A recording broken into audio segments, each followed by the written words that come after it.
おつこんちこんばんポテトショップでぶつけていきたいなと思います。よろしくお願いいたします。今日はですね、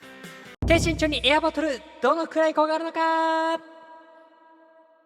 やっていきたいなと思います。こちらガチャ来ましたよね。デニツガチャなんですけども、まあスルーしてる人もね結構多いんじゃないかなってガチャなんですが、デニスローって175センチなんですけど、このエアバトルどんだけ効果あるのかとか、どれなりに意味あるのかみたいなところですね、今日は、見ていきたいなと思います。検証方法ですね。検証方法はコーナーキック、ラインゴールエリア、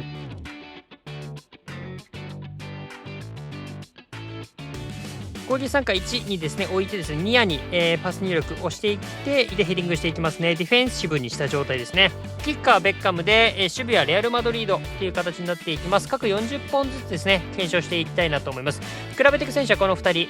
アンディ・コールとデニスロ。すみません、以前のデニスロを持ってなくてですね、175センチのライブルでヘッダー持ちみたいなところでいくとアンディ・コールしかいなかったんで、ごめんなさい。アンディ・コールでちょっとやっていきたいなと思いますけども、能力はこんな感じです。はい、ということでほぼほぼ合わせていって、でフィジカルがですねちょっと8アンディ・コールの方が高いんですよね。高いんですけど、これでも、エアバトルつければどうにかなんじゃないかということでやっていきたいなと思います。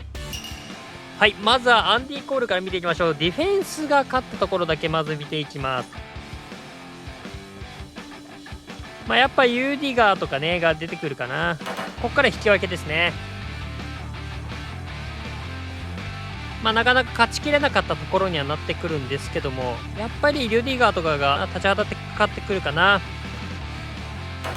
はい、ここからは勝った時ですね。ヘディングできた時ですね。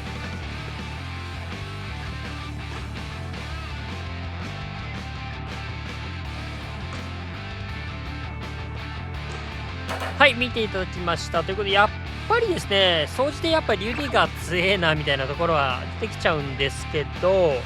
あとはニアサイドのベニシウスかなが勝っちゃう時が多かったかな。ニアに関してはしょうがない部分はあるんですけどね。そんな感じかな。でもその中でもやっぱり勝ててた部分はやっぱあったかなと思います。まず結果を見ていきましょう。こうなりました。はい、ということで大体4割いかないぐらいですかね。シュートできたのは3割ぐらいという形でした。ちなみにですね、40本中得点取れたのは3点のみでしたね。40本中の3点かと思うとちょっと苦しいんですけど、これがですね、じゃあエアバトルついたデニスローだと変わるのかですね、はたまた負けちゃうのか見ていきましょう。はい、デニスロー、まずディフェンスが勝ったところから見ていきます。やっぱりここもね、ベニシウス、そしてユーディガーが出てくるって感じですね。ベニシウスはニアサイドにいるんでね、どうしても勝ちやすいんですけどね。で、引き分けですね。引き分けに関してはどっちかっていうとニアサイドもあったんですけど、どっちかっていうとこのユーディガーとかその辺とやってるところが多かったかな。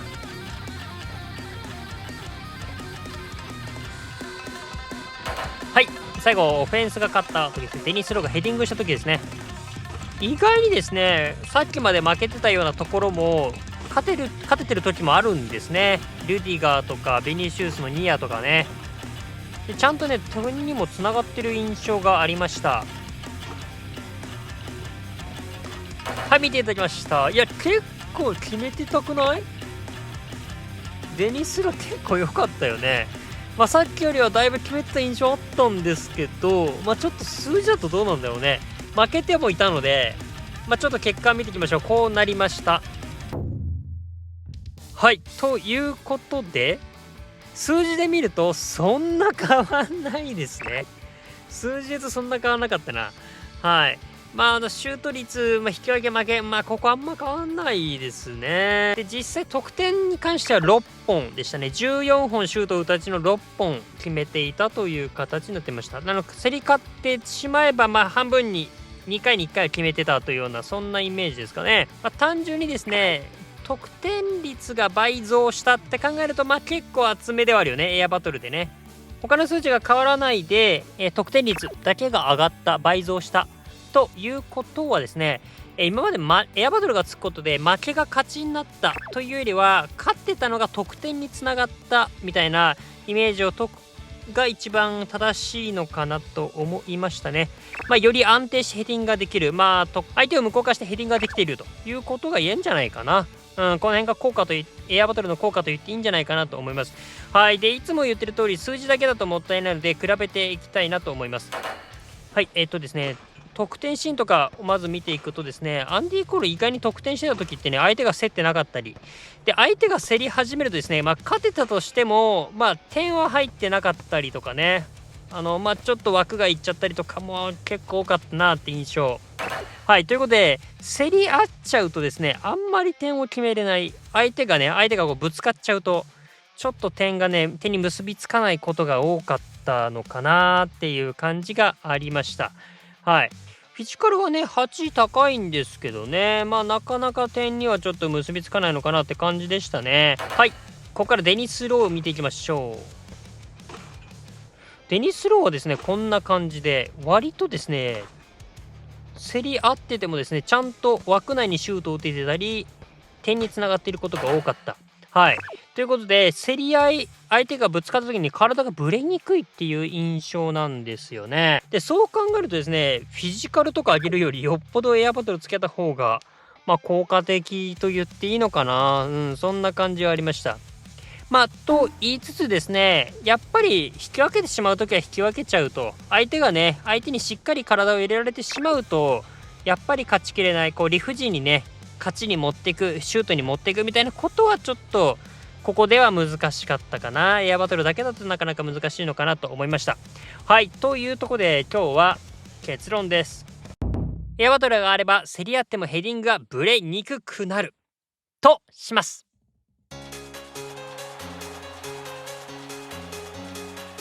はい、というところでね、いろいろ見ていただきましたけども、効果は明らかでしたよね。多分ね、見てても分かったかなと思います。ただ、やっぱりですね、勝率とかが爆上げみたいなことではないということですね。ここはちょっと注意しておけばよいかなと思いました。エアバトルつけたからといって、もう劇的に勝てるようになると、そういうことではなさそうな、感じはしましたね。要はですね、勝てるときですね、ヘディング、できる時に得点に結びつきやすくなる、そんなイメージを持っておくと良いんじゃないかなと思いましたね。そう考えるとですね、フィジカル弱めの選手でもですね、つけておいて損はないというかね、つけ得な感じはしましたよね。無理にフィジカルに振るよりはですね、エアバトルとかつけてその分他に振っちゃった方がよっぽど使えたりとかするかもしれません。もうヘディングそんなする気ありませんみたいな選手でもね、やっぱりヘディングしなきゃいけない瞬間でやっぱ出てきたりしますからね、そういったところには役立つかもしれません。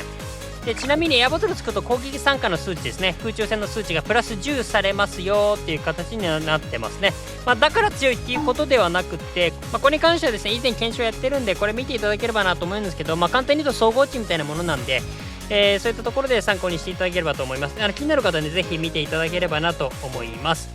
はい、というところですね、この辺は、参考にして見ていただいてですね、この動画良かった、参考になった、面白かったなと思った方ですね、高評価、チャンネル登録していただけると嬉しいです。はい、ということで最後ね、雑談をして終わりたいなと思います。はい、ここからね、雑談になっていきます。エアバトルね、一つ、見えてきたの良かったですね。24の時もやってましたけど、25でもこうやってちゃんと見れたのが良かったかなと思います。ちょっとヘディングで思い出したけども、最近ですね、カイハフェルツ、いつかのカイハフェルツをですね、もうヘディング特化にして使ってます。ジャンプね、100ぐらいにして、ゴールキーパーにもめっちゃ振って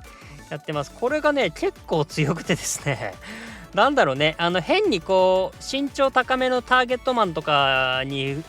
やるとですね、結局足元足んないなとかスピシュン足んないなってなるんですけど、このカイハフェルツに関しては、本来のカイハフェルツの使い方ではないと思うんですけど、よっぽどですねヘディングも強いし結構足元もあって良かったりするっていうね、感じがしてて結構重宝してますね。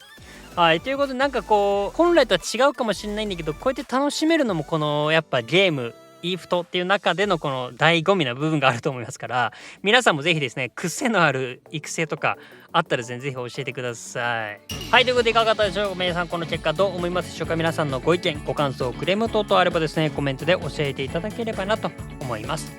年内3万人を目指しておりますので、この動画良かった、参考になった、面白かったなと思った方はですね、高評価チャンネル登録ぜひ